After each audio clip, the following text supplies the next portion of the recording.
We have a food saver here. How many of you have a food saver? How many of you are going to get a food saver? I guarantee everyone will go up. This is the real part where I put the love into my food storage. There are a lot of things that you can't put in the metal cans. Anything that I can put in a number 10 metal can, I will, because they're sturdy and they give your food a long shelf life. But there are things that have high oil, high moisture, or high sugar content that you can't put them in the metal cans. Things like chocolate chips and raisins and nuts and chocolates. This is my favorite. You can put those in the glass jars, and you can vacuum seal them, and this will extend the life of your food by years. These were sealed on the same day. These are chocolate chips. This one came undone, and I didn't know, I didn't check them, and about a year and a half into this little jar's lifetime, the chocolate chips started to go white. You know what it looks like, they're losing their color, and they eventually turned into this just nasty white powder. These are still chocolate chips. 3 years later, 11:05, exactly 3 years later, they will extend the shelf life of these kinds of foods, and you're now going to be able to have things that you never thought you could put in your food storage. We've successfully sealed raisins, nuts, chocolate chips, brown rice, chocolate cake mixes, cornbread mixes, all kinds of mixes that you can do. Just about anything in your pantry you can vacuum seal, and it's going to extend the shelf life.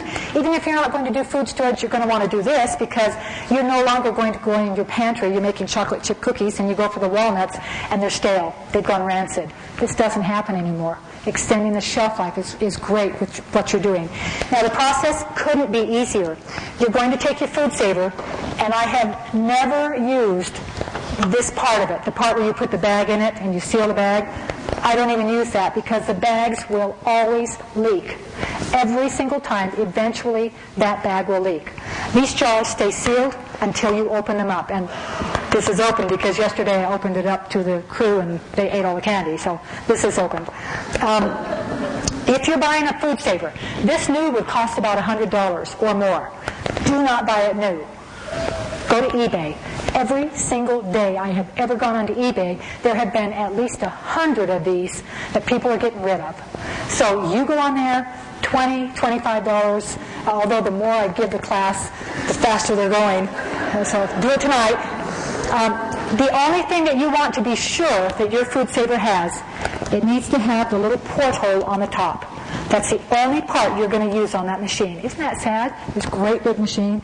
That's what you want, because this is what you're going to use on it. This is called a jar sealer attachment.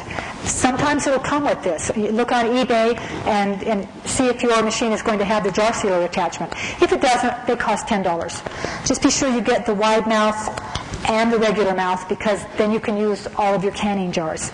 You're going to attach this little hose to the machine. Let me put it down. And then you're going to put food in your jar, and you're going to put the lid on the jar. You put the jar over the top of this, and you push the button, and it's going to pull the air out of the jar. And I don't know how they do it. Somebody always asks me that, and I go, I don't know. It just works. It pulls the air out. Well, this one's not sealed. And that will not come open until I open it. Sometimes they do come unsealed. It's unusual. That's how I got the nasty-looking chocolate chips. But you're going to check these every year so that you can be sure that none of your food's going to go bad. But the nice thing is, anytime you want, you can go, and you'll be able to take out whatever you want, put the same lid back on, take it off carefully so you don't bend it. Same lid goes back on, you seal it back up, and it's just like it's never been opened.